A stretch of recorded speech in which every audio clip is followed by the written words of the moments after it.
ಎಲ್ಲರಿಗೂ ನಮಸ್ಕಾರ.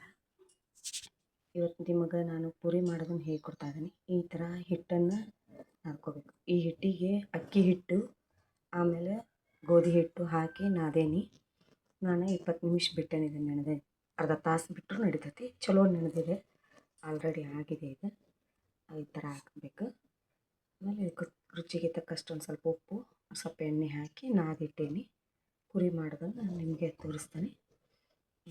ಇದ್ರ ಜೊತೆ ಆಲೂಗಡ್ಡೆ ಬಾಜಿ ಮಾಡ್ಬೇಕು. ನಾನು ಆಲೂಗಡ್ಡೆ ಬಾಜಿ ಮಾಡಿ ಕುದಿಸಿಟ್ಟೇನೆ. ಇಲ್ಲೇ ಇದು ಬಾಜಿ ಮಾಡಿದ್ದೀನಿ, ಒಗ್ಗರಣೆ ಮಾಡಿದ್ದೇನೆ. ಇದಕ್ಕೆ ಆಲೂಗಡ್ಡೆ ಹಾಕಬೇಕು. ಈ ಒಂದು ಸೈಡ ಎಣ್ಣೆ ಕಾಯಕ್ಕೆ ಇಟ್ಕೋಬೇಕು. ಬಾಜಿಗೆ ಈರುಳ್ಳಿ ಒಗ್ಗರಣೆ ಎಣ್ಣೆ ಕಾಸಕ್ಕೆ ಇಡಬೇಕು. ಆಮೇಲೆ ಈರುಳ್ಳಿ ಹಾಕ್ಬೇಕು, ಜೀರಿಗೆ, ಸಾಸಿವೆ, ಆಮೇಲೆ ಕೊತ್ತಂಬರಿ, ಕರಿಬೇವು, ರುಚಿಗೆ ತಕ್ಕಷ್ಟು ಉಪ್ಪು, ಅರಿಶಿಣ ಹಾಕಿ ಬಾಜಿ ಮಾಡಿಟ್ಟು ಇಲ್ಲಿ ಆಲೂಗಡ್ಡೆಯನ್ನು ಕುದಿಸಿಟ್ಟೀನಿ. ಈ ಸಿಪ್ಪೆ ಸುಲಿದು ಇದಕ್ಕೆ ಹಾಕ್ಕೊಂಡ್ರೆ ಆಯ್ತು, ಬಾಜಿ ರೆಡಿ. ಇದನ್ನು ಸಿಪ್ಪೆ ಸುಲಿಬೇಕು.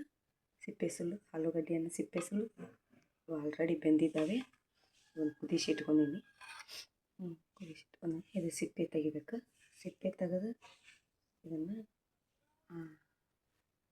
ಅದಕ್ಕೆ ಹಾಕೋಬೇಕು. ಬಾಜಿ ಮಾಡಿಟ್ಟೇವಲ್ಲ ಅದಕ್ಕೆ ಹಾಕೋಬೇಕು. Few minutes later. ಬಾಜಿ ರೆಡಿ ಆಗಿದೆ.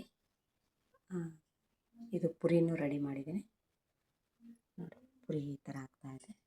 ಸಾಫ್ಟಾಗಿ, ಎಷ್ಟು ಮೃದುವಾಗಿ ಉಪ್ಪಿ ಚೆನ್ನಾಗಿ ಅದರ ಥರ ಬರುತ್ತೆ. ನೀವು ಮಾಡಿ ನೋಡಿ, ಶೇರ್ ಮಾಡಿ, ಕಮೆಂಟ್ ಮಾಡಿ, ಲೈಕ್ ಕೊಡಿರಿ.